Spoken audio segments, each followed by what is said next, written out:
Hello, everybody. Welcome to one more BEGO Implant Systems web seminar for professionals.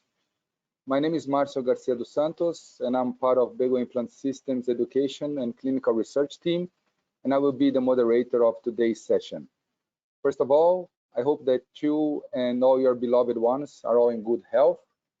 And before introducing our speaker, I would like to thank Mrs. Angelica Jacob from BEGO Implant Systems Marketing Department for the organization of this session. The topic today will be an introduction to the art behind dental photography, and I'm delighted to introduce the speaker, my friend Dr. Bruno Seabra from Portugal. Dr. Seabra received his undergraduate degree in dentistry and also his master's degree at the School of Dental Medicine, University of Lisbon in Portugal. Since 1999, he is professor in the Department of Imagiology at the School of Dental Medicine, University of Lisbon, Portugal. He performs exclusive clinical practice in oral rehabilitation and aesthetics, has a photography course by the Portuguese Institute of Photography, is postgraduated in digital, is the director of the Light Up Studio, professional photo studio in Lisbon, and trainer in the field of imagiology, general photography, and marketing in dentistry. Bruno, my friend, thanks for accepting the invitation to conduct the session. As always, at the end of the lecture, we will have a question and answer session with the speaker, and you can place your question in the question box during the whole presentation. I wish us all a very nice time, and I give the words to Dr. Seabra.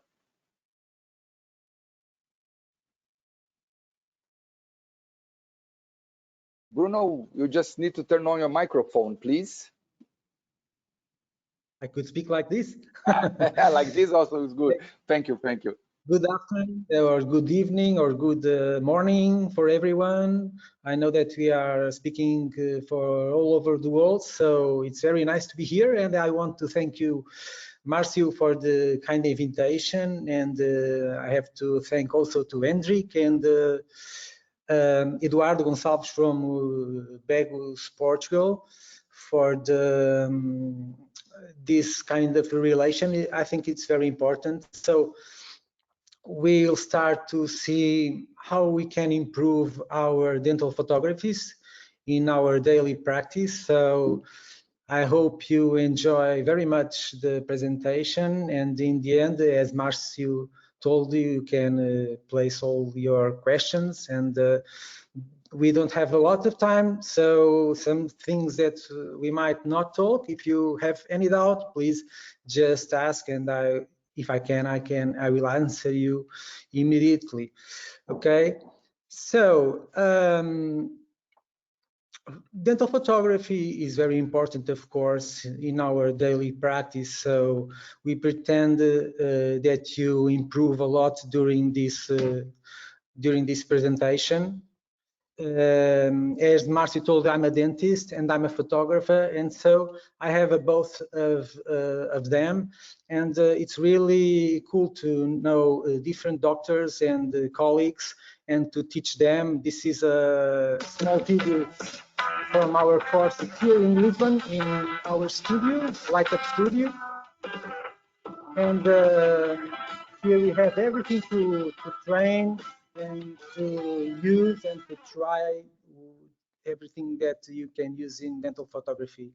And photography brought me some sensitivity and open mind to see the world, and that's very, very good for me and for everyone, because I can see better the world. Is really interesting, this part of the photography that, as Bernie Sabat said once, this photography helps people to see, and this is the main reason why we are talking about it and we use so much in dentistry. As I usually say, the dental photography is like the cherry in the top of the mouth and not the cake.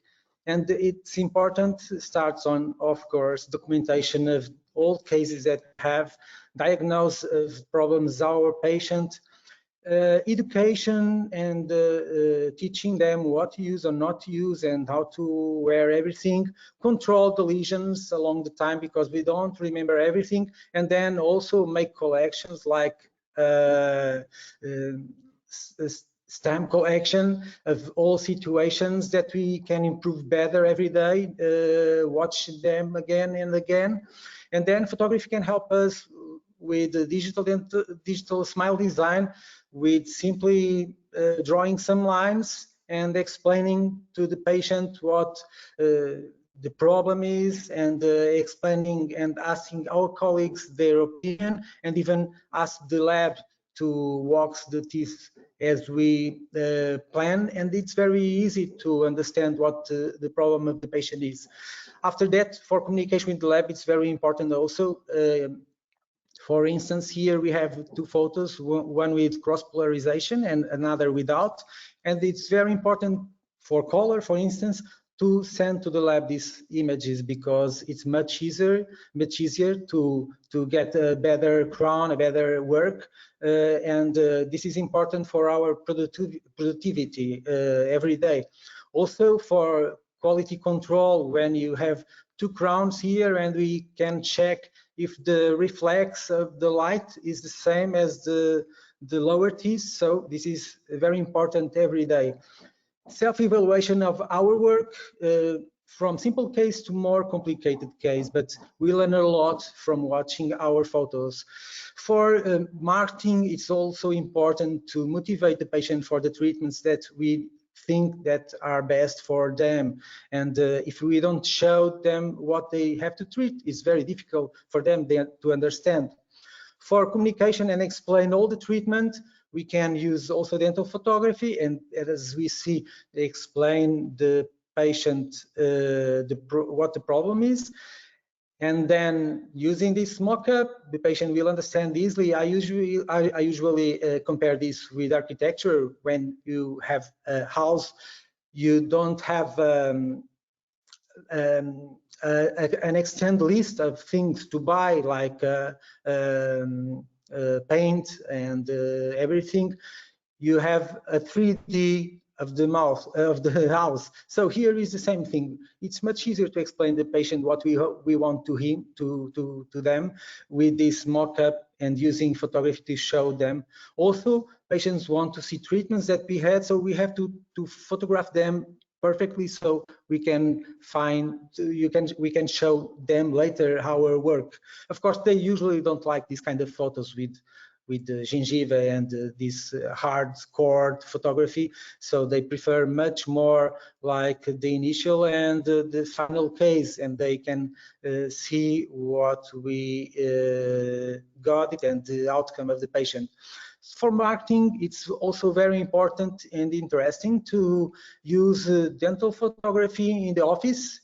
For instance, with team building and motivation of the assistants, our dental nurse, so they can take all photos from their mouth, or even using our own works, and have this published and in our social media, or even impressed and placed in our clinic to show smiles. For instance, here we got this photo to promote an open day with Invisalign, and so we in the social media we went with it, and it was a success.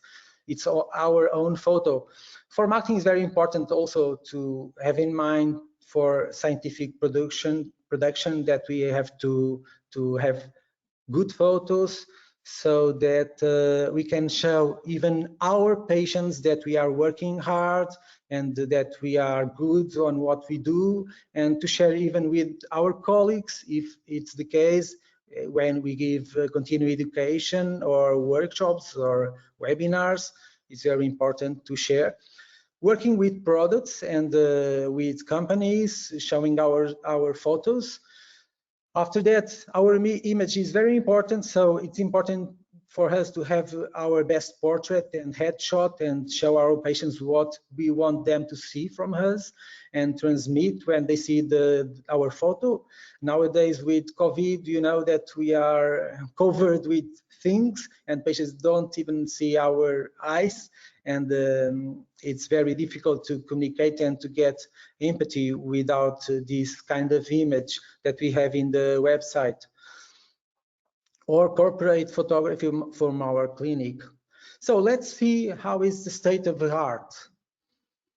And we are start talking about cameras. What kind of cameras should we use or are we using? The most common cameras are the reflex, the single lens reflex, because they can have here a lens. We can change the lens and place a lens that is good for us, usually the macro lens. They have better quality of image and they control the field of vision. Nowadays, it's not the future, it's the present. We have the mirrorless. So besides the DSLRs, we have the mirrorless that we don't have here this mirror. So the lights come inside in the DSLR, the lens, and you have here a mirror that goes here, and we can see perfectly here the image that is going to be saved in our sensor. With mirrorless, we don't have this kind of mirror, so the cameras are much smaller and the light comes directly to the sensor, and we have here an image, digital image to see, and it's great for dental photography, and it's the present now. Each time we have more colleagues using this kind of cameras, and they are much heavier, and from the workshops we know that usually our colleagues, our female colleagues, have more problems with weight, so these kind of cameras can help also them, and because they are much lighter. About lens, what are you going to use? So it's very important to understand how lenses work, and this is inverted radiography of camera and lens. You see inside the lens we have lots of mirror of glasses, of lenses to correct everything, the color, the focus and everything. And the lens is important for the control of image quality, but especially in our area for control magnification. That's why we use a macro lens, for control of the distortion and working distance, and these three are related, as we are going to see. And of course, it's the lens with the diaphragm that controls the field depth, the depth of field that we want in our photos. We have different kinds of cameras, wide open and less wide open. What happens is that when we use this wide open lens to take, for instance, portraits, people get different because of distortion. And you can see from this person to this one, it's the same person, and you could think that they are different. And what I see is that usually when our colleagues use, for instance, iPhone or iPads to photograph face of patients, they change the distance between the photo and the patient, the camera and the patient, and we have distortions like this. So we have initial case of orthodontics, and the final case is completely different, because not because of the orthodontic treatment, but because they didn't respect the distance. This is one of the more important things, the most important things in dental photography: respect of the distance to photograph the intraoral and extraoral cases. So when we have more than 15 millimeters, we start not getting so much distortion. And I can share with you that even in Instagram, I find colleagues from face surgery and aesthetics that on purpose place the before and after photographs taken with smartphones like this. This was the before and this was the after. And by the photos you can see, because you can look here and you don't see the ears. Okay, so between one photo and the other, they say that it's the beginning, the before and the after, and they are cheating. So it's very important that we stay with attention to this case, explain our patients this is not correct. For me, it's a crime because they are not telling the truth to the patient. Okay, you imagine that I was a surgeon and I had this patient, and the after, without any scars, I could in the same day have this face. Okay, the problem is much more than only the face, because inside the mouth we have the same problem. So when we took a photograph with the wrong working distance, we can have this kind of image. The usual image should be like this. Okay, so with smartphones, especially with smartphones, but also with DSLRs and mirrorless, we can have this kind of problem more in smartphones because of the lens of the smartphone that is a wide angle. So it's great for landscapes. So when you go on vacations, you take great landscapes photographs with your smartphone because of that. So using macro lens, we have different kinds of macro lens. The macro lens that with the focal distance, that is this number, specially designed for our area, is around 105 millimeters. So you have between 85, 190, 105 millimeters. You should use this kind of macro lens, and not this kind of macro lens that I see a lot of orthodontists using, because it's going to distort the mouth of the patient. So with this kind of lens, you are at 30 millimeters from the mouth. That it's a good working distance where you can see the teeth as you see every day when you look at the patient. Okay, you don't look at the teeth like 19 millimeters from the patient. You see a little more away from the mouth. So here we have the minimal image distortion, and we can have controlled magnification. So here you have two different images, one with 60 millimeters and another with 100 millimeters.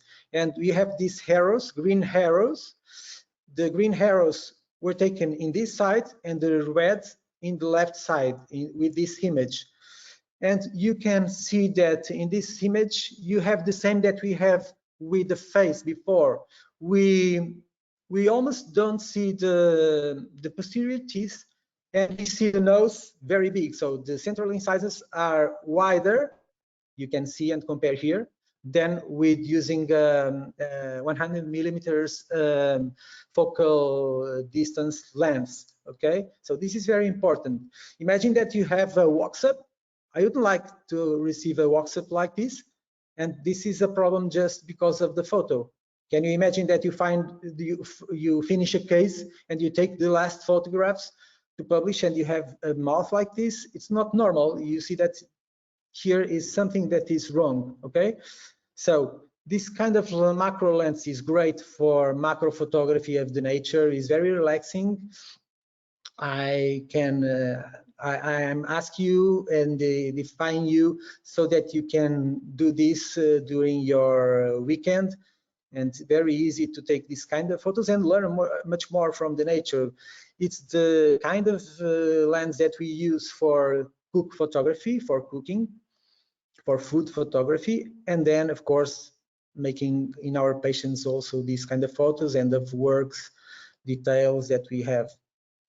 What about smartphones? Because we've made last year a study and we asked our colleagues in Portugal how many use dental photography, and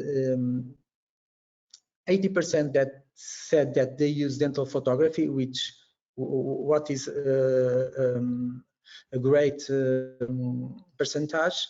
And after that, we want to know what kind of cameras they used. So we asked if they use intraoral cameras, smartphones, compact cameras, DSLRs, mirrorless, or even if they didn't know. And you can see here that almost 56% use DSLRs, almost 6% 50% use this kind of camera where you have a better image, but you can see also that almost 50% use smartphones. I use smartphones sometimes, so I'm one of these that use mirrorless and smartphone. So as so many people use smartphones, I wanted to know the relation between the using of DSLR and smartphones. So we found that 41% that use DSLRs, they use DSLR more than 90%. So you could almost say that 41% always use the DSLR. And about smartphones, we can say that almost 17% use more than 90% smartphones. That means they almost use only smartphones. So it's a great percentage, 17%. So we are going to talk about it, and maybe you want to know what is the top smartphone to use. Everyone always asks me this. So nowadays you are lucky because all brands have great smartphones. This is last one, the iPhone 13 Pro Max it has a great camera, but Xiaomi, Galaxy, and Huawei, they are great smartphones nowadays. I can show you the evolution between them so that you can understand how did it go. So you can see 2016 we have iPhone 7 and Huawei P10. And you can see the difference between the lights. Usually during the night, you can see the difference between iPhones.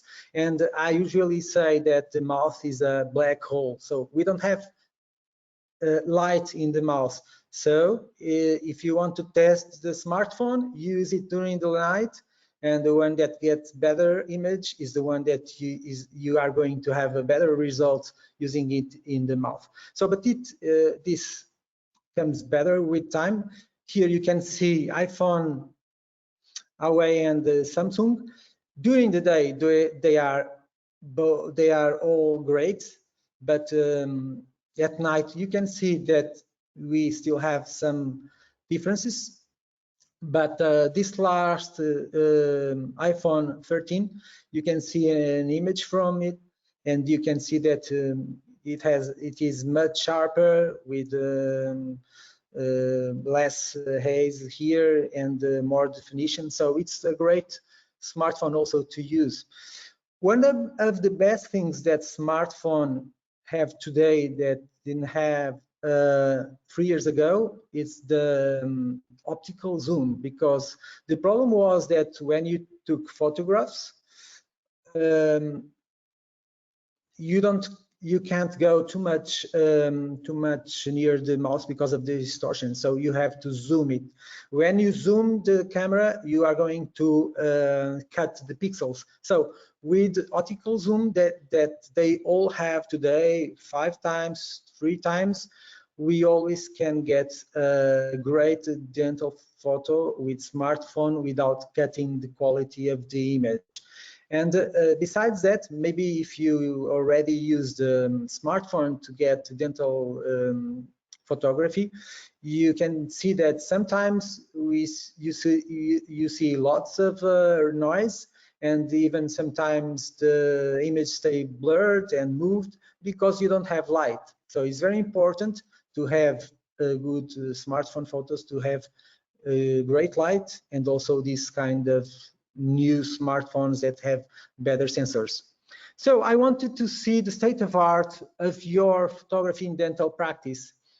So I want to see what is your state of art. What are you using nowadays? What kind of camera? What kind of light? And so how could I know that without you telling me? So I did something. I went to the ocean, I went to the sea to look for it, and I went to the social media where everything is. And as this is a webinar for professionals, I'm sure that you share the hashtag when you use this BEGO implant system, this hashtag for BEGO implant system, and I found that we have 1,021 publications for this hashtag. And then I want to see more. I wanted to see in the last 6 months, from April the 2nd to October now, how many publications were there, and I found 141 publications, but I want to see from where they come, and found with 141 we have almost 5 or 6 publications per week. So I found that we have publications from BEGO, of course, from this webinar, for new products, new releases, the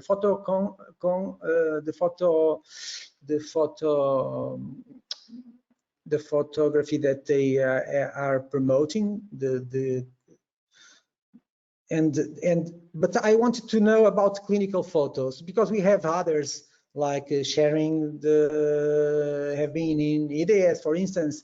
So for clinical photos, from BEGO we have 100 publications, more than 2/3, and for clinical photos from this 141 we have 18 clinical photos. This doesn't matter for me because I want only to see the clinical photos. And then I'm going to place here all the clinical photos. I'm not going to say anything about them if they are wrong or bad, but I want you to, looking them, I see that we have here professional cameras in some photos. We have smartphone cameras. We have professional light with light studio, and we have daylight illumination. So we have different kind of photos, clinical photos here. And the reason I'm showing you this is because it's very important for us to understand where do you want to achieve, and what kind of level do you want to be. And that's why now we are going to talk about a little about this art of photography. And Ansel Adams was an American photographer, very known, and he wrote this sentence: "You don't take a photograph, you make it." And this is one of my most important reasons to teach photography, because I want everyone to understand what they are doing. It's not logical for me that you have a camera and you don't know how to change the settings. And it happens a lot. I ask a camera in the university and the nurse tell me, please, Dr. Bruno, don't change the settings because nobody knows how to place them again. This can't happen because you have to correct everything that you need. And if you have a car, you know how to guide the car, how to ride the car. You have a camera, you have to know the camera. So it's very important you understand that. So interesting that these settings that we see here, they're almost the settings that we use for dental photography. Okay, this is the settings that we use for landscapes. And dental photography use almost the same settings, especially the aperture, because we want with this aperture to have a great depth of field so that everything in the landscape stays focused. In dental photography, we also want that to have a great depth of field. It's not the same lens, so we don't have kilometers. We have 7, 8, 10 millimeters, but we are close to the object. So only using this kind of aperture, this kind of number, we can get that depth of field. It's very important, and I'm going to explain after this how you can control it. So for photography, we have exposure. Exposure is the quantity of light that is going to give you the photo, the image, and you can have a more darker image, but you choose to have it like that. It's your exposure. In the mouth, we don't change a lot. We have to see the teeth and the gingiva always with the same light. So I usually say also that dental photography is like photography for monkeys, because we can't use everything that photographers give us. But if you know a little more, you can go further and higher and do better photographs and different photographs. But to control exposure, we have three kinds of settings that we have to choose. One is the aperture of diaphragm, the other is shutter speed, and the last one is the iOS. Only three settings that we have to place. They live in balance between each other. When we change the aperture, we have to compensate with the shutter speed, and so and so. So they always have to be compensated when you have this kind of changes. So aperture controls the depth of field, shutter speed controls the frozen or the movement, the blur, and the iOS, we don't use it in dental photography because it gives us some noise in the photos, and usually we don't need it. Okay. So the first one, aperture. Aperture depends from this superimposed semi-blades that open and close and controls the amount of light that goes through the sensor, okay? And it can be more open or more closed. It's like the iris of the eye, okay? So we have for aperture to select some values, and the values can go from 1.2 to 22, 36. So they can go from small numbers and great aperture, so lots of light is going to go. And here we have a big number but a small aperture, okay? And when we close too much, we don't almost have light. So with this kind of aperture, we have a large depth of field. With this kind of aperture, very large, we have a small depth of field. We use this. We use this when we have a model that we want to focus, and we don't want anything else behind and after to be focused, so that the model can stand out. With this kind of aperture, we have a great depth of field, so we have everything focused. That's why I told you before that we use it especially on landscapes, but also in the mouth. For instance, if I asked you in this photo, do you have a small number or a bigger number? Do you have more open aperture or diaphragm, or do you have a small opening of the diaphragm? You can see that we have a small depth of field, so we have a great aperture, okay? In this, we have a landscape, so you already know, here we closed a lot the aperture and we have everything focused. Here you can see the change between the depth of field when we change also the aperture. And usually this photo can show you that we should focus on the canines, because depth of field is some physics that works like this. We have 1/3 of the depth of field to the front and 2/3 behind. So if we focus on the canines, we can have the central incisors and the molars focus in the end. Okay, if you focus on the centrals, maybe the molars wouldn't be so focused like that. So we are going to change, and you are going to see the changing here also in the depth of field. From 5 to 6, you start to see other teeth becoming more focused, okay? It's not focused, it's the depth of field that is much wider. So you can see that in the end, you have all the mouths focused. And this is very important you understand this and use these kind of settings, okay? And with these settings, we can do everything. You can do this kind of photos. It's very important to control the camera so that you can choose which kind of depth of field you want to have. For instance, to have this kind of photos is interesting to understand how does it works, and you can do it on your own with some colleague in the clinic. The other factor is the speed. Okay, we talk about aperture. Now we are going to speak about the speed, the shutter speed.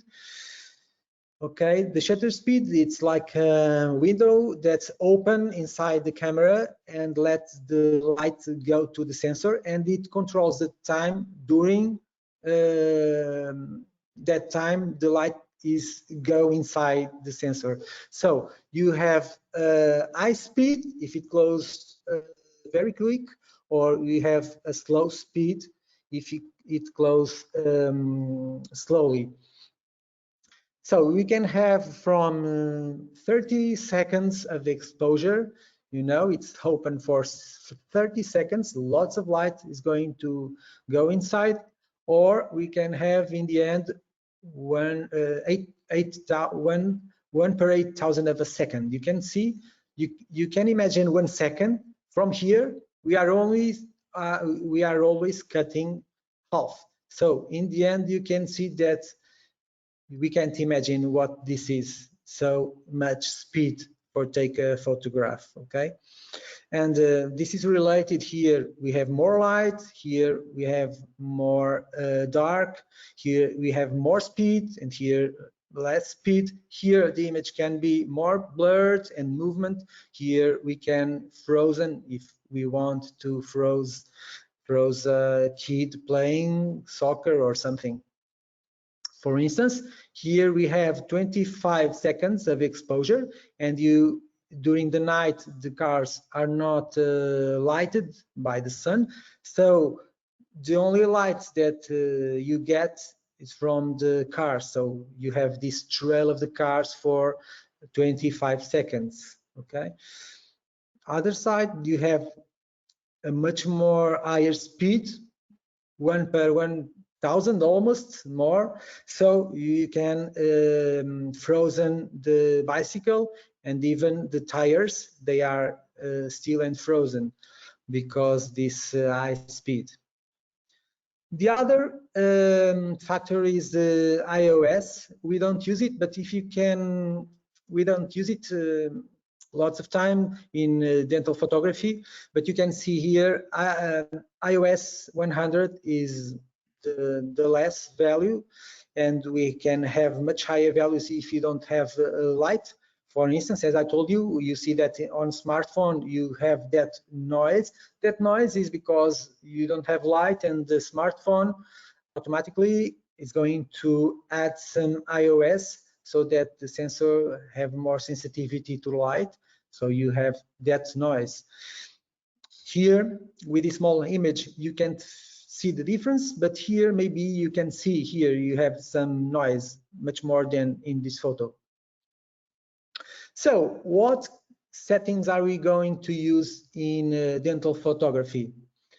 So about diaphragm aperture, we use a small aperture. If you want to remember, I can explain you that when you close the aperture, it's like what you do with age. We start to look much more difficult in the far away. So what we do? We close our eyes to see better. So it's like this. If you want to have more depth of field, you have to close the diaphragm.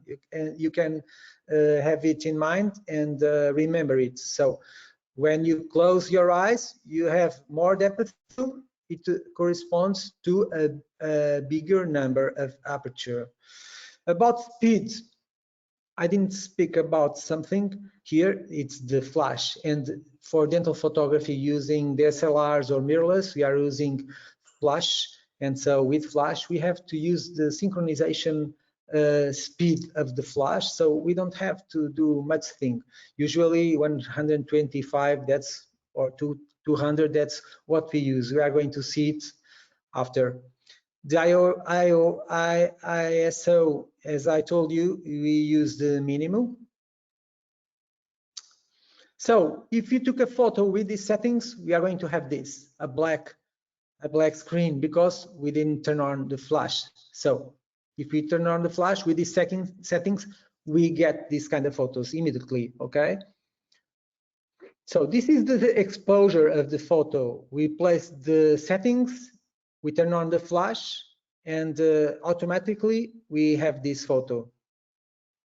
Let's see what kind of settings are we going to use in the camera. For image quality, I advise you to use the better that you have, that it's raw. Some people use GPG. You have to control the settings, so you have the manual mode and then the focus in manual in your camera, okay? And this is very important. In the beginning, I told you that the most important thing is to have always the same magnification, same distance from the patient, same distance from the mouth. So this is where we control that in intraoral photograph, because we are going in the macro lens. We always have this selection of magnification, and we have to select the right magnification for our photograph, okay? And we should always respect that. So we place it on manual focus, we choose the magnification ratio, and then we go to the patient, and when we see the cuspids focus, we shoot. White balance, we should choose flash because we are using flash. For exposure settings, we already spoke about it. We are going to use 125 of a second.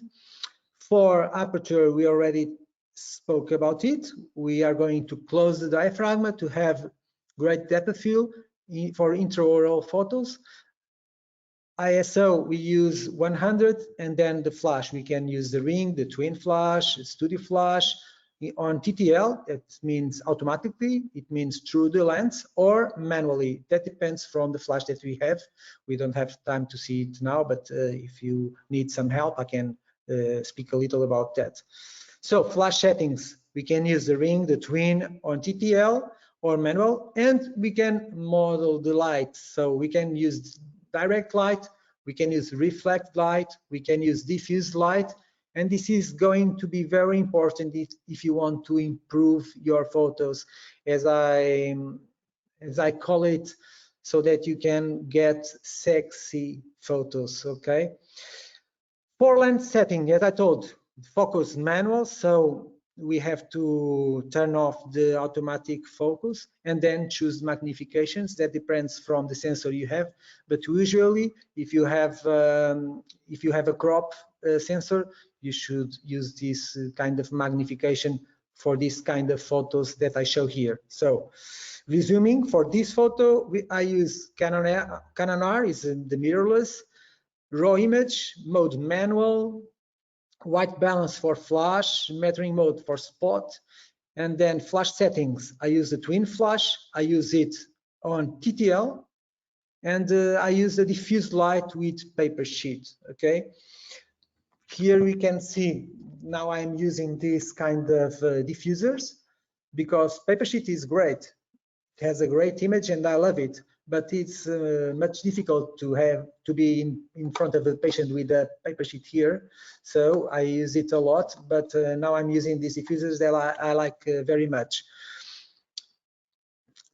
Then about lens setting, okay, I'm using the 100 millimeters, and I'm using it on manually, and I choose one of magnifications, 1/2, because I'm using a full frame sensor. But if you use a crop sensor, you should use this kind of magnification here.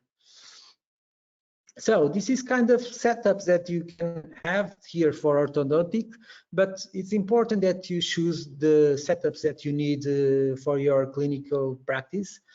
And it's very easy to take photos of this with these settings. This is this photo has the same settings that I told you, but as we are a little more near the mouth, we lose a lot of depth of field, so you see this kind of focus only in this tooth. To have this light, we are going to see now and explain this like tips and tricks that you can use and explain better so that you can understand. And here I have, so I'm from the side of the mouth, I have a ring flash, and I have the flash on my camera. So the light is directly to the tooth, 0 degrees. Then I take out the flash from the camera and I place it on the side from 70 degrees from me and lower. So you see the flash that comes here in the sizal edge. Okay, and then I change it to 7 degrees higher. So I place the flash like this, and you see that you have different information from the teeth, okay? Oppulsion, translucence, and it's very important to understand that with direct light, you can't have this information. It's much easier for the dental technician to see details from the tooth that he couldn't see in the direct photo that usually we take for color, for instance. So but let's continue to change the position of the light. Now we have 90 degrees from me, okay? And you can see where the light goes. And then I change it to 120 degrees from me, almost from the other side. And you see the cracks in the tooth. And then in the end, I place, I diffuse light with a paper sheet, and you can see the changing of the light and the stippling in the gums and all the information that you have from the tooth. And now you have the sexiest photo that you can get. Okay, so it's very easy. You don't have a different light. You just have to understand how light works and do it yourself or with the help of a nurse, a dental nurse in your office. Okay, and then you can take these kind of photos. This is with the studio, but it's the same principle. It's a diffused light. So it's like here a more artistic photo. You can here see the settings. I have two softbox here, and we are taking this photograph. Or this kind of image is easy to get with this kind of control of light, okay? And then this sexy light can be used to get photos from your clinical case. And I'm gonna pass here some photos, occlusal, upper, lower, using good lights. And you can, using also good accessories like mirrors, for instance, very important that you have good mirrors.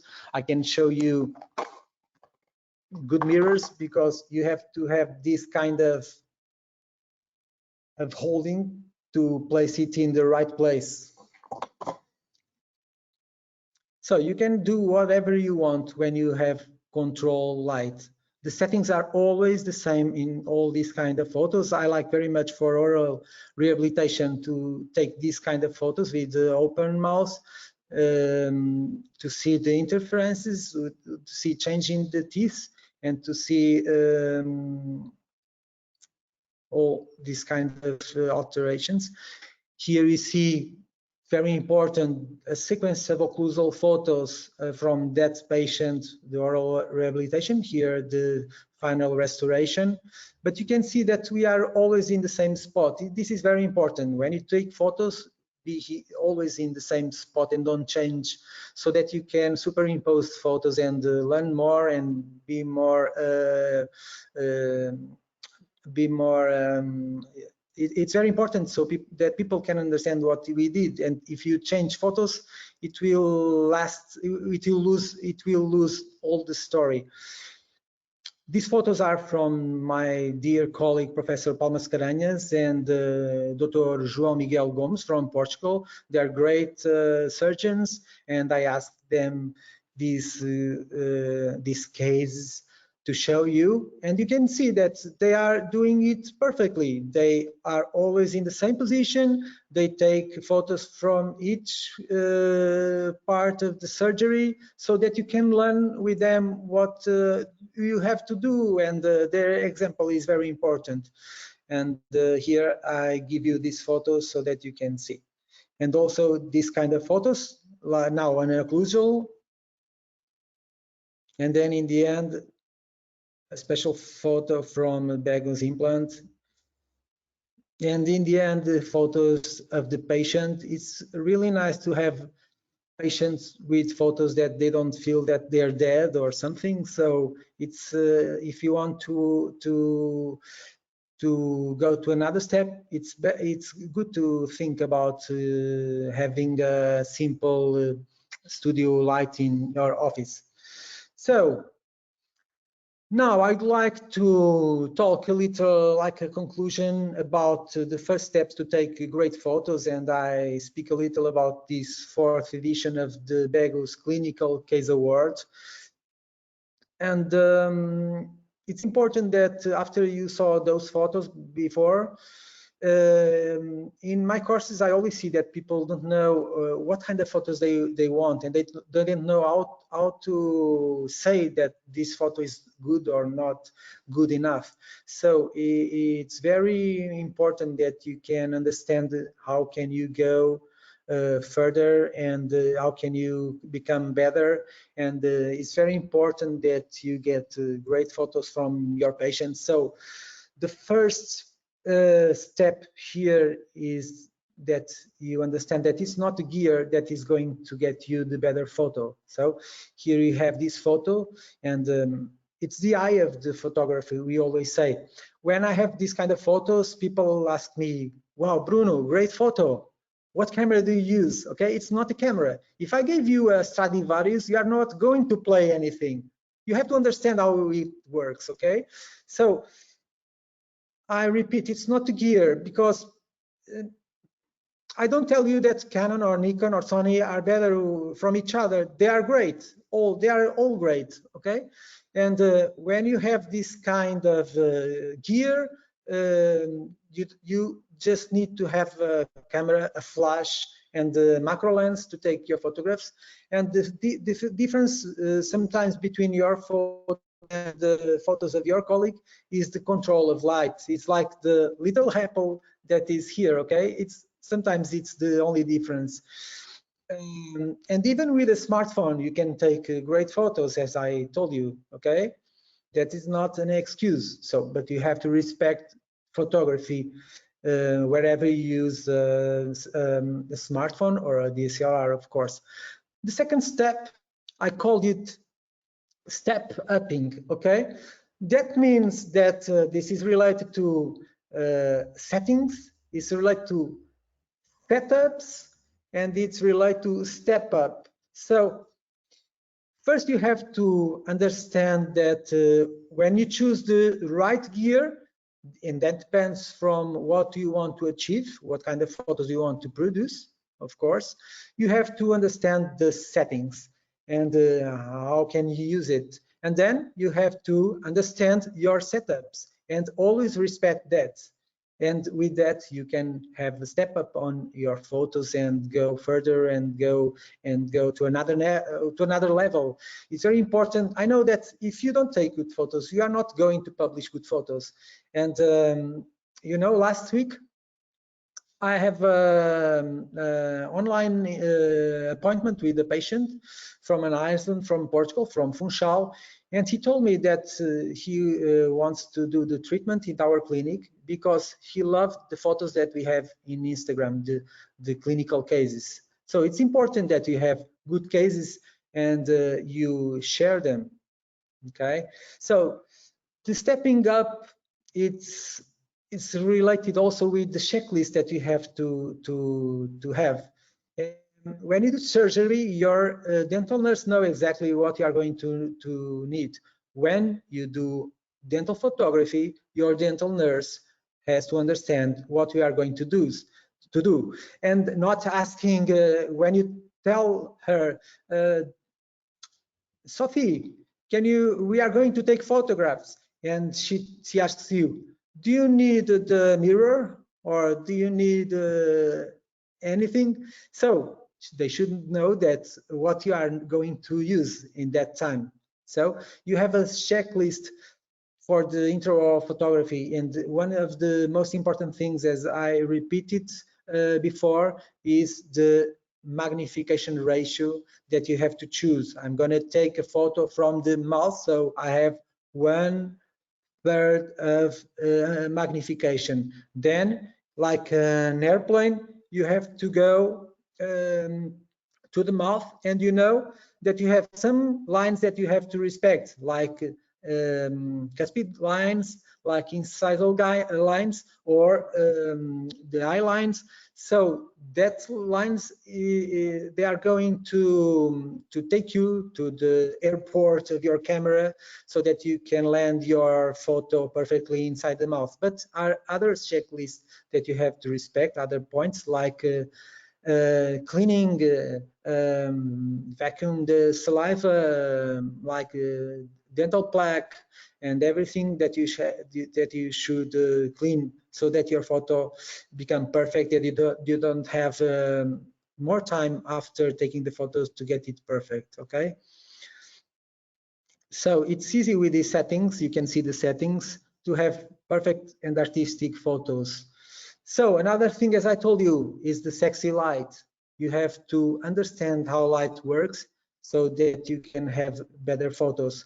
And it's very easy to take these photos, as I showed you, but also to have sexy photos from the mouth. This is a surgery, but you can see, and you like this kind of photo, okay? Because the light is completely controlled.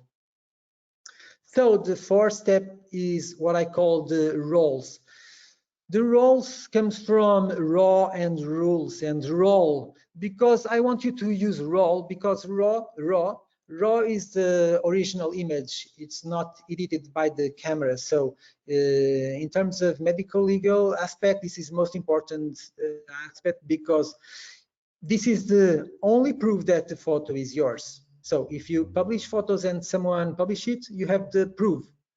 You have the raw from the photos. Nobody has the raw again. When you change the raw and save, you can save it to another thing, to another kind of file, not raw. Raw stays always the original. And if you go to court, this is an X-ray of okay, this is an X-ray, and you can see inside everything. And I placed this X-ray here because you know that in medical legal aspect, the radiographs are much more important than a report of the doctor that says that the patient don't have that problem. If the X-rays show it, it's because you have the problem. So in the court, that's what's matter, and the raw, it's what's matter. Okay, and there's lots of academies that ask only for raw when you submit your photos, and this should be used for every academies and every magazines, because you can't change the raw file. Okay, and I show here because I talk about roles, and I want you to roll the raw. I don't want you to lose too much time with the raw image. So I'm going to show you how easy it is to edit a photo. And usually, if it's well exposed, you don't have to change much things. But I can say to you that all the photos that I place here in the presentation, they are edited, so that they can be with more contrast, with controlling better the exposure and everything. But I'm going to show you quickly in 2 minutes what you can do. So easily you can align things just by tracing this in the Caspid lines, and you can choose the kind of crop you want. For instance, for Instagram, you could do a 1:1 crop, or for this presentation, I could use 9:16 crop, and it's very easy, and you can crop all the image at once. Okay, I'm only showing you this with this image. You can also use this kind of tool so that you can control the light of your photos, because when you flash and after the flash you use the white paper, the light is going to change, or when you use the light of the studio, the light is going to be different, and nobody wants to see photos with different kind of gingiva. You know, those whitenings that is whitened, but the gingiva is a little more bluish. That's because the white balance is not okay, because the gingiva should be perfect in all the photos. So for an artistic photo, you can change here also in texture and clarity, and you can see how different is going to be the image. Just for instance, if you want to saturate the image to send to the lab, you saw the saturation, and even you can increase the details of the photo by increasing the clarity, and you in the end have an artistic photo from the photo before. This kind of edition can be only made if you have the raw, because with the other kind of files that you save, you will have the edition from the camera, and you will lose information. Okay. So the 5th step, I call it, it's about time, because usually it's about time that you start to think about improving your photos, but it's also about time that you don't take photographs to all your cases. You have a great final restoration, but you didn't have time in the beginning to take the initial photograph. It happens to all of you. So you have your waiting room full of patients. You didn't tell your nurse to schedule the right time for that treatment and to take photographs from the beginning. And sometimes if you want to photograph everything from a treatment, you know that you are going to spend sometimes the double time. It's about time also, as I told you, that you choose the kind of image that you share in your profile. So we have here 3 kinds of image. One from treatment of a patient, the initial and the final restoration. Another from a mouth that I publish all in my Instagram. And this one, of course, is better for patients because they don't want to see gums and blood. So can you imagine that this kind of image took me 2 commentaries from the boyfriend of this girl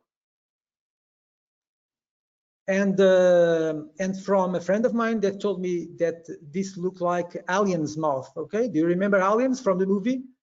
Imagine that your patients go to your profile and see this kind of image. We don't want to show this.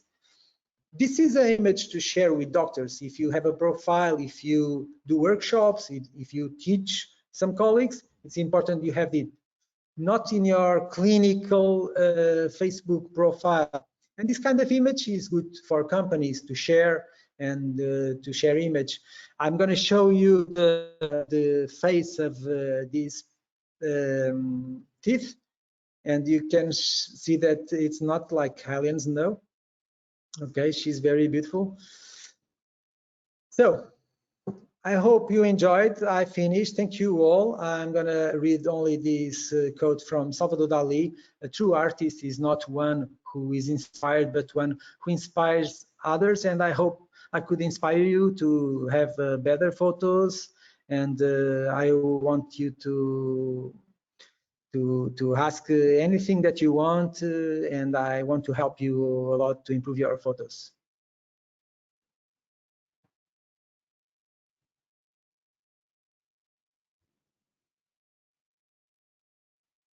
Marcio?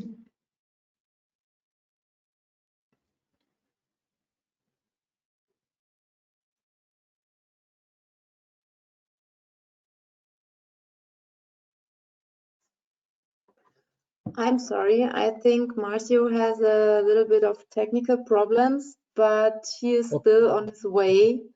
Okay. And I hope he will join in a minute. So maybe you have some examples from your experience? No, I can show you what kinds of material that I use for dental photography. That is very important you to have in your office, of course. So even if you use, sorry, I'm gonna have to.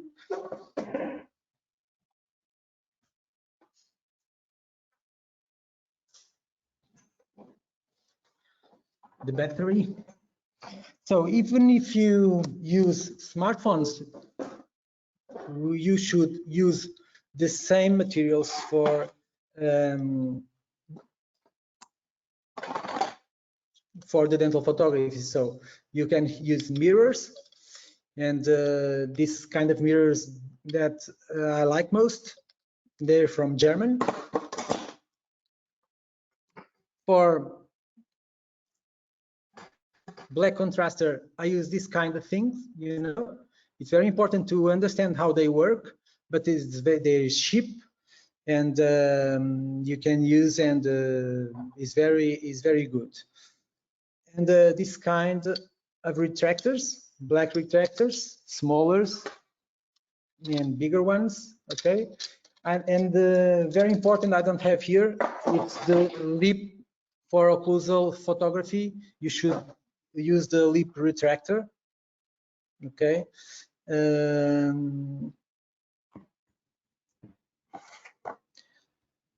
So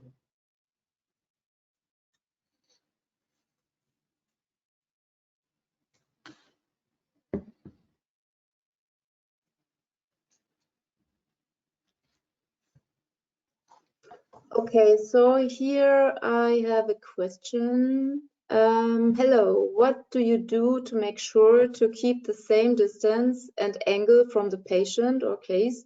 Is there a protocol? okay, very good question. It's the most important part because, as I told you, dental photography, I call it photography for monkeys, because we just place the settings and the exposure is going to be perfect, especially if you have a flash and the camera from the same brand. If you don't have, it can work also, but sometimes you have to change it for manual because the reading of the light is not perfect. So sometimes you have the image a little more whiter or darker. So you have to control that. It's not very difficult. But you can do it if you don't have everything from the same brand. I didn't speak about brands, what kind of flash and everything to use, but that's the most difficult part, is to have that kind of references. So with this kind of image that we have here, I could say that the most important part to respect, if you have a frontal photography, are you watching this camera, is to have in your camera, you can place some lines inside when you look from with your eye, and you should have an horizontal line here in the canine. So if you have an horizontal line in the canines, you will have not so much change in the position. Another thing is about this kind of inclination, okay? This kind of inclination gives us some problems sometimes. In this patient, you see that the central incisors are a little lower, but usually when you have the line in the canines, you should have the central part of the line, the middle line here, in the contact point of the incisors. So in this place. And then, because that's how we see the patients, we see the canines and then we see the central incisors a little lower. So if you have, for instance, imagine the horizontal line in the top of the incisal edge, you will have the mouth like this, okay? And we don't want that. This is the usually the control that I explained that you should do to take this photograph. For the lateral photos, we can go by the occlusal plan. Okay, you see the occlusal plan and you place it on the top of that horizontal line, and then you have the plan corrected. If you change a little, it's not important because you can correct it later, but it's much easier if you don't have trouble to change everything later. Okay. So I'm going to repeat. Yes. Oh, sorry. Do you have another question? No. I just want to say thank you. And Marcio is still on his way, so okay. You can keep talking if you'd like to. Okay. I'm going to just repeat the checklist that I always explain when you have the camera prepared. So you already learn how to place the settings. You place the settings for the exposure, and you turn on the flash. So when you click, you are going to have a photo. But before that, you have to not forget to place the lens in manual and to choose the magnification. This is the first step. You want to take a headshot, you want to make a 1:1 for 2 incisors, or usually you want to have a photo from the mouth and use one of the third. So use it to take the photo to the frontal, use it to take the photo lateral, both sides. So in the end, you are going to finish with all the patients with the same size of the teeth. And when you have a patient with smaller teeth, you know that it's not because you took the photo in another place, it's because the teeth are smaller, because you are always at the same distance from the side or from the canines, because I told you to focus on the canines. Okay, this is most important part. So if I have 3 patients and I place here the photos on the screen, they will have the same size because I always take the photos from the same distance. So after that, you go for the photo, you have to see that line, the orientation plan, the cuspid line, and then the incisor line in the contact point so that the mouth can be straight. And then before that, if you have here, for instance, saliva, you have to blow or to clean. You have dental plaque, you have to clean. If it's a case that you want to photograph and not the initial case, you can have the initial case with plaque, of course. But if you don't clean that, the photo can be very bad. Okay. Another thing that I think that it's very important for you to check is on your photographs.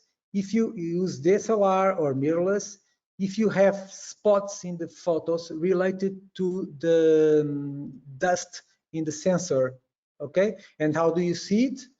If you always have the same spots in the same place of the image. So the image is going to be very bad also, and it's very easy to clean. Besides that, we are dentists, we have a hair shrink in our office. It's easy to remove the lens, as I'm gonna make. And then inside you have the mirror. You have to go to the machine and place in the menu clean the sensor. The mirror is going to go up and you can see the sensor behind, and make sure you don't have water, only air, and you can blow with the camera like this, so that the dust come down and you can clean the sensor. Otherwise, if you don't want to do it, you go to some place that can do it for you, and you will spend 50 euros, 60 euros or something, okay? It's not the end of the world, but it's very easy, and nobody has string air at home, only dentists. So it's very easy for us to clean the sensor. Okay, I'm back First of all, I would like to Martin. apologize, everybody. Sorry about this. We have some power loss here in Brazil. Thanks a lot, Gelly. Gelly took the moderation for some time, so thank you very much, Gelly. Before the next question, just to say thanks a lot, Bruno. I lost, unfortunately, the very end of your lecture, but as we have the recording of the lecture, so I will get the final later. As the title of the lecture highlighted, photography is an art, and it would be impossible to cover the topic in only 1 hour as you did, but you make a fantastic introduction. So thank you very much for the participation. Thank you. And information for everybody before the next question, and if there's any question, please put in the question box. In April 2022, we will offer a 2-day course, a master class with lots of practical exercises at Dr. Bruno Seabra's Light Up Studio in Lisbon. All the information will be available in the next weeks in our webpage, and we are looking forward for your participation at the course. Also, thank you, Bruno, for mentioning the 4th BEGO Clinical Case Award. So, as most of BEGO users know, it's already the 4th edition. All the information for participation is in our webpage. And the clinical cases, the documental clinical cases can be sent until 31 March 2022. We have an expert international jury, and and the prizes are going to be prizes up to 1,000 euros. So please show and share your talent with us.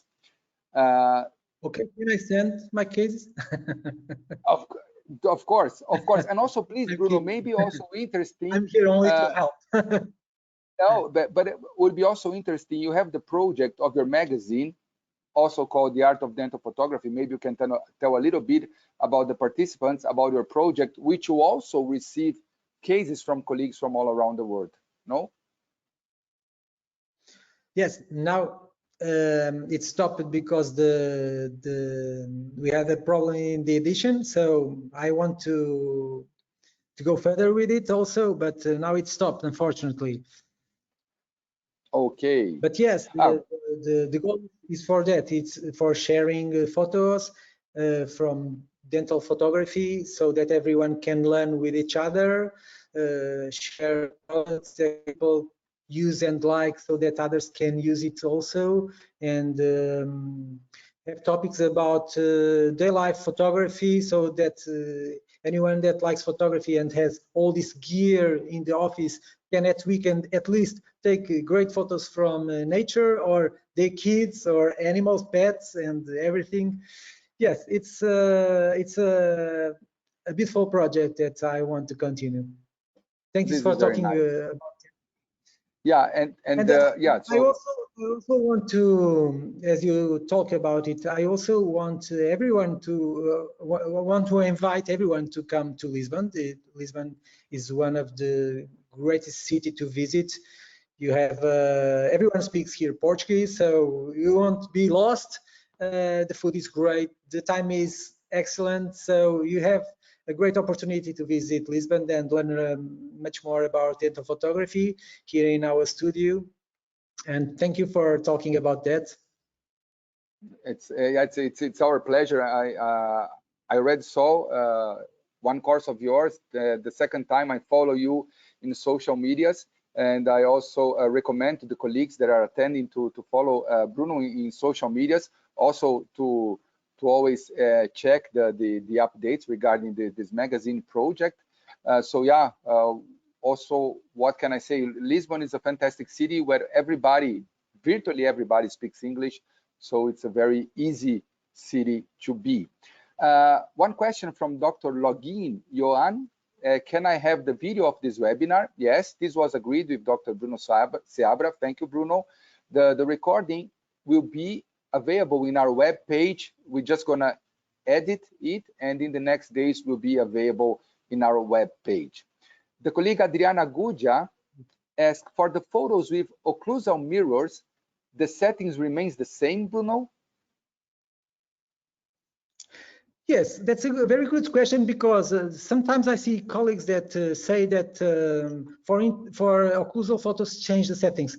No, the beautiful part of this is that you place the settings and you don't change them at all for all your intraoral photography. So it's very easy. So you just have to understand how to place them and why. It's very important, and then you don't have to change anything.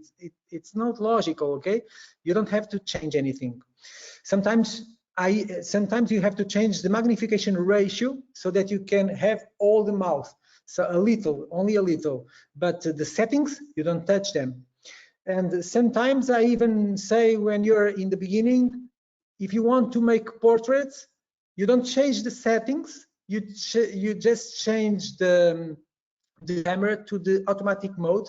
And lots of times, if you understand light, and that's also what we teach, how to understand the better light in your office, how to improve it, so that you can have no problems taking good photos with the light that you have in your office, and how to improve it. Much times we can improve it with only this. I don't know if you see it. It's a reflector.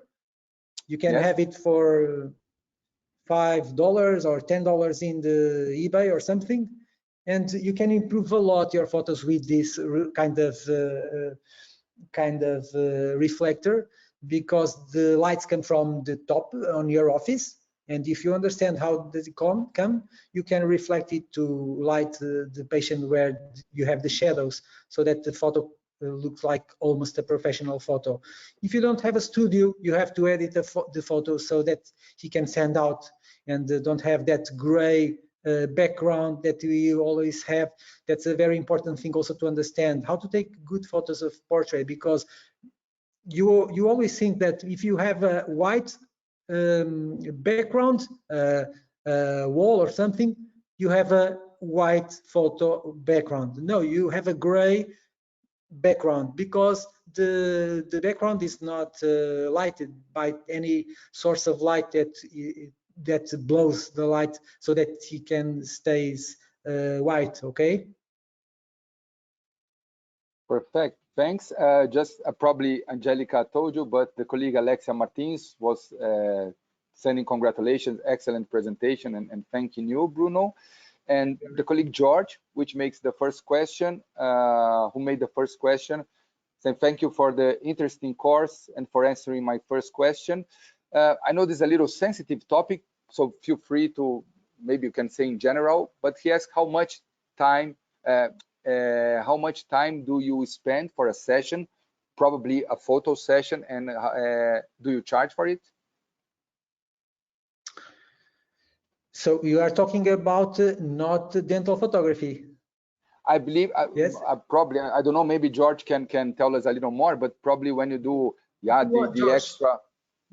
It's easy. You go to my website, and there you can see the prices. Okay, it's you can see there.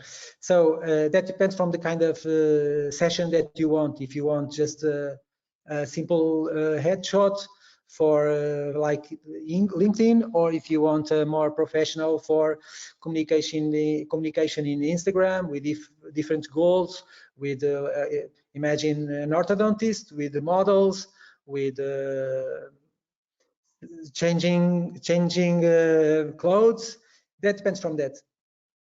I believe he's saying dental session. I believe maybe he's talking about the first session of the patient with the front, lateral, initial situation, final situation, okay. Probably something like this. No. Okay, good question also. Okay, so with that kind of session, we take like 10 minutes. It's very easy, but that depends from what your nurse know how to do, and if she used to do that, because we don't take too much time to take photos if she knows exactly the next step.